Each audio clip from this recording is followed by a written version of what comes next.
Tim, welcome to CISO Talks. Perhaps you start just by briefly introducing yourself and explain what you do. That'd be really helpful if you don't mind. Yeah, Tim Callahan. I'm the global CISO at Aflac. And Aflac is a very prominent name in the U.S., probably not known as well, outside of the U.S. other than in Japan. We're very large in Japan. But it's, from a branding standpoint within the U.S., we have a very large recognition of what we are as a company. Not as much as what we do, but we're a supplemental insurance company.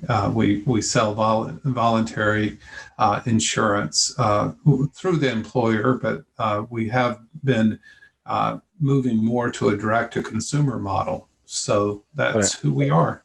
That's really helpful. Thank you for that.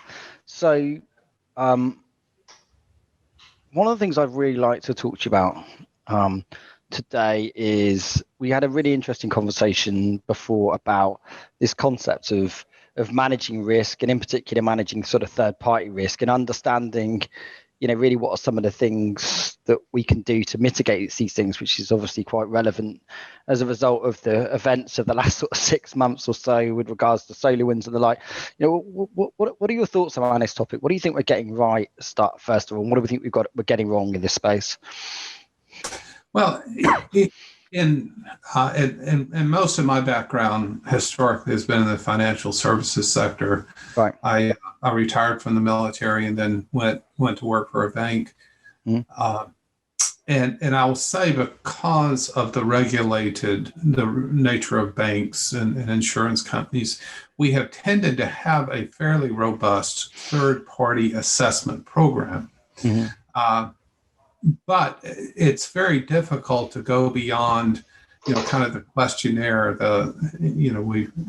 Unfortunately, we get them too. So our clients tend to send us the questionnaire, and it's gotten quite daunting to answer for in some cases like 1,400 questions. But do we ever really get to the risk, right? And for many of our suppliers, we're able to cut that down to much fewer questions because of the nature of the relationship.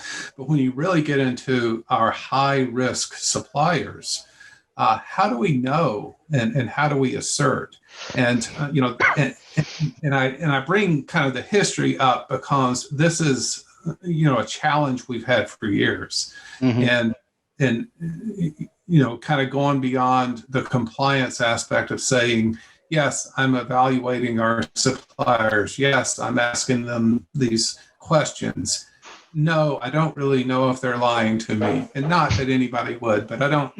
I don't know. I get it. Yeah. What's effective? So, I think not all suppliers are the same, and what we've seen with kind of the supply chain attacks, it is quite daunting, right? And solar winds was not the first. Sure. But it was definitely probably the most extensive.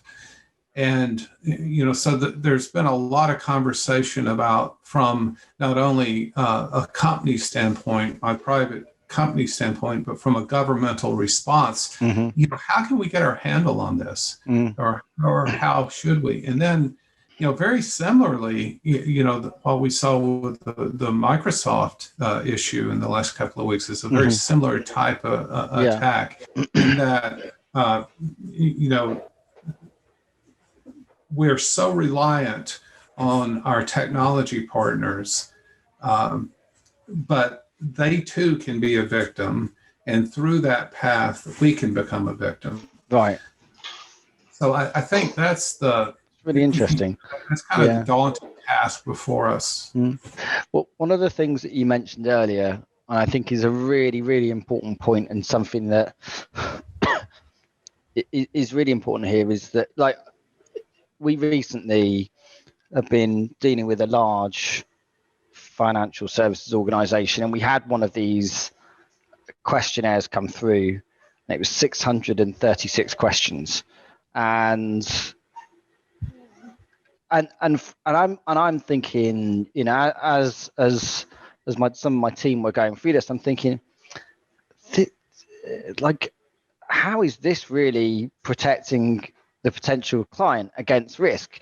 I mean, we answered it to the best of our ability, and we answered it as honestly as we possibly could. But, there are a lot of, we're really putting a huge amount of trust in, frankly, quite often salespeople to answer this questionnaire, and there was no verification. It's not like, like when we talk about the methodology we use within our, the way in which we develop our products to make sure that we've developed it with security first and security in mind.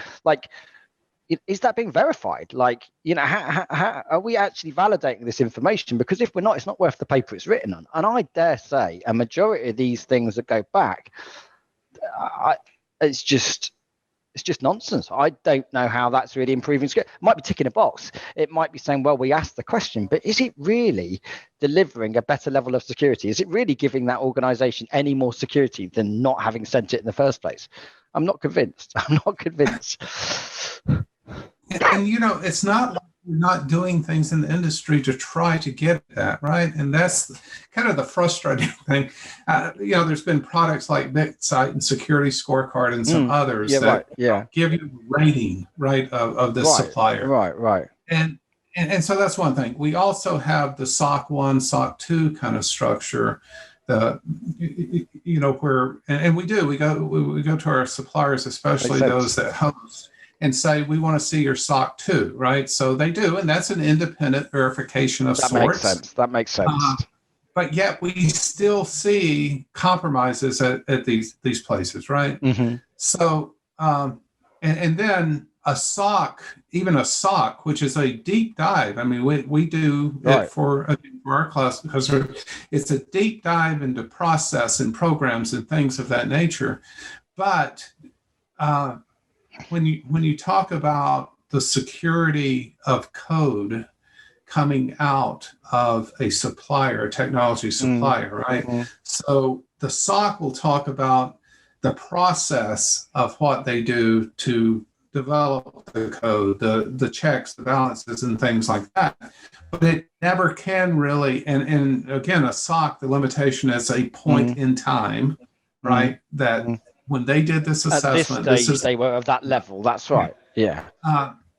But it really doesn't. It does not verify the integrity and the security of the code you're getting out, which again is a SolarWinds thing. And I've been talking to some public policy makers. I'm the chairman of the board of a private nonprofit called the National Technology Security Coalition, and our whole purpose in life is to have the voice of the CISO on Capitol Hill in our U.S. government structure. But and we've been talking this issue, and I really think that there's probably some, there's some structural things we do in how we govern and regulate the software industry, and I'm not a fan of overly burdensome regulations, but I use kind of the analogy of I don't want to know how the sausage is made, right? I mean, nobody wants to know what's in the hot dog, or the sausage, right? No. I want to know it's safe to eat, right? And so there is in the U.S. structure again, and other countries. I know that EU is very. I lived in Germany for several years, and they all kind of approach it from the same way. There is a regulatory structure around food. Because the consumer can't know what's going in that food. We need the regulatory structure to kind of help us there. And I think we have to get that to software. And there's several ways to do that. I'm not proposing we stand up another federal agency. I think maybe a concept like Underwriters Laboratory or some certification entity that certifies not the structure like a SOC 1, Yeah. but the actual code itself. I totally agree.